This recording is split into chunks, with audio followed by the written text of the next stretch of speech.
Good Friday పర్వదినాన్ని పురస్కరించుకుని ఎక్కడ చూసినా వేడుకలు ఘనంగా జరుగుతున్నాయి. తిరుపతి జిల్లాలోని ప్రార్థనా మందిరాల్లో క్రైస్తవ సోదరులు ప్రత్యేక ప్రార్థనలు చేశారు. మానవాళి పాప విమోచనం కోసం యేసుక్రీస్తు తన ప్రాణాన్ని త్యాగం చేసిన రోజును క్రైస్తవ సోదరులు గుడ్ ఫ్రైడేను అత్యంత భక్తి శ్రద్ధలతో జరుపుకున్నారు. ఉదయం నుంచి చర్చిలో ప్రత్యేక ప్రార్థనలు చేశారు. ప్రేమ, త్యాగం, విశ్వాసం వంటి సుగుణాలను ప్రపంచ మానవాళికి పరిచయం చేసిన యేసుక్రీస్తు బోధనలు ఈనాటికి అనుసరణీయమని, ఆచరణీయమని క్రైస్తవ సోదరులు తెలిపారు.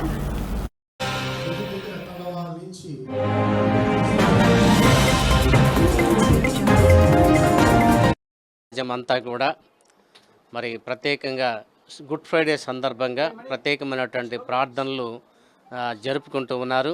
అందులో భాగంగా తిరుపతిలో కూడా షకీనా ప్రార్థనా మందిరంలో ప్రత్యేకమైనటువంటి గుడ్ ఫ్రైడే ప్రార్థనలు ఉదయం 8 గంటల నుండి ప్రారంభమైంది.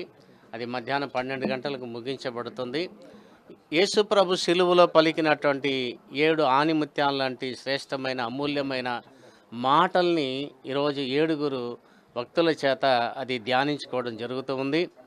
మరి యేసు ప్రభు శిలువలో ఆయన మరణించడానికి మూల కారణము గురించిన విశిష్టతను తెలియచేయడం జరుగుతుంది. ఆయన్ని శ్రమ పెట్టారు, హింసించారు, బాధించారు, వేదన కలుగజేశారు. ఆయన ముఖం మీదే ఉమ్మి వేశారు కూడా. ఆయన తలకు ముళ్ళ కిరీటం పెట్టారు. అంత భయంకరమైనటువంటి హింసను ఎందుకు ఆయన పొందాల్సిన వచ్చింది అంటే, ఆయన ఆ రీతిగా పాపాత్ముల చేతికి అప్పగించబడి హింసింపబడి ఆయన మరణించాలన్నటువంటిది దేవుని యొక్క చిత్తము గనుక, మానవాళి కొరకు ఆయన రావాల్సి ఉన్నది కనుక ఆయన ఆ రీతిగా మరణానికి తాను అప్పగించుకున్నాడు. ఎవరో ఆయన చంపింది కాదు, కానీ ఆయనే మరణానికి అప్పగించుకున్నటువంటి దేవుడు. అంత మాత్రమే కాదు, ఆయన హింసించినటువంటి వారిని చూసి వీరు ఏం చేస్తున్నారో తెలియదు కనుక వీరిని క్షమించమని దేవుడు అడిగాడు. క్షమాపణ ఆయన కోరుకున్నాడు. రెండోది, 2 నేరస్తుల్ని ఆయన ప్రక్కన ఉంటే ఒకడు నన్ను నీ పరదేశంలో చేర్చుకో అంటే వాడిని కూడా క్షమించి, ఆ నేరస్తుని కూడా క్షమించి పరలోక రాజ్యంలో చేర్చుకున్నాడు. అంటే నేరస్తుని కూడా ప్రేమించేటువంటి దేవుడు.